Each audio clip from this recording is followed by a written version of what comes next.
who ultimately should benefit the most of this is Europe. And I don't think they're quite aware of this.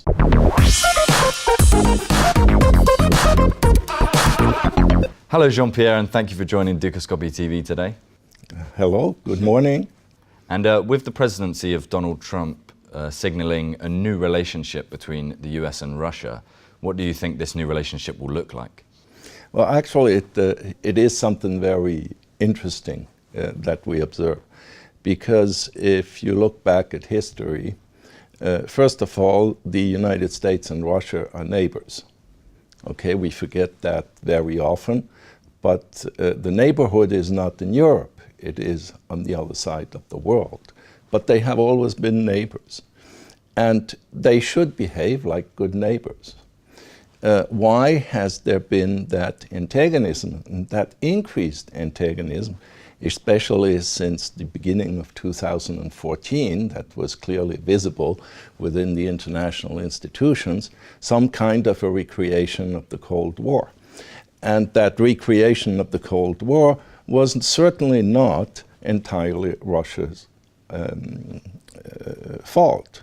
So what I admire in the few steps that President Trump has taken now is to normalize a situation between the United States and Russia, and even something more important, normalize a relationship between Russia and Europe. Russia is a natural ally of Europe. If we look at history, we will see that it's not Russia who has aggressed Europe.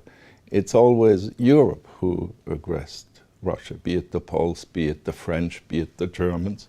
History has repeated itself.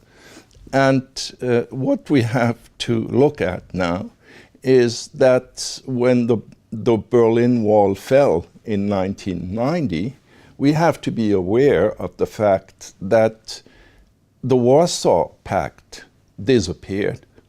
NATO did not disappear. Now, who has shown at this point more trust into the other? You know, that is a basic question. Who was trusting the other party the most? Now, if you have a friend, if you have neighbors, and you show clearly that you have no intentions of being aggressive towards them by abolishing your military union, and these same friends come at one point and start putting so-called Star Wars defense systems at your border, you have to understand that the trust you can have in those people is diminishing and will, of course, have effects and results. So who do you think looks set to benefit the most from this new relationship? Well, the thing is, it will benefit both. And who ultimately should benefit the most of this is Europe. And I don't think they're quite aware of this, because if you take Russia with all its wealth in commodities, and you take Europe with all its wealth in technology, and you start working in terms of business, that is the interesting thing too with President Trump. You have a businessman, so his decisions will be business oriented and not really politically motivated, or far less politically motivated. If you take this entity, you have a consumer system in excess of 600 million people who has everything to succeed and get the economy going. So what changes can we expect to see first, and how do you think this will affect the markets? First of all, I think it's going to be slow, but because all new approaches are slow and take time. You know, there has to be first a political will, and that political will cannot be just President Trump.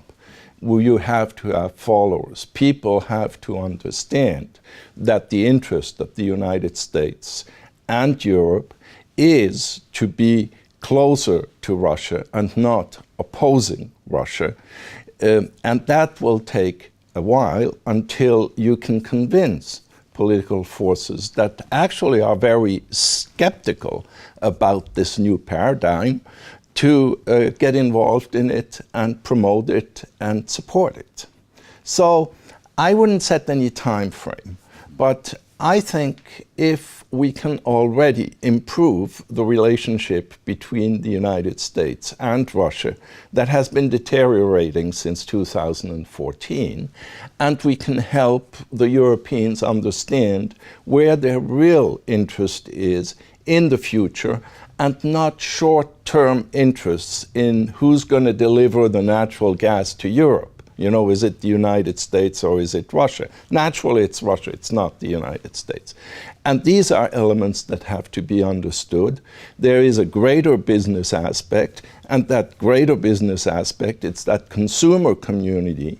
And there's also a cultural community, because Russians, to a great extent, up to the Ural, are Europeans.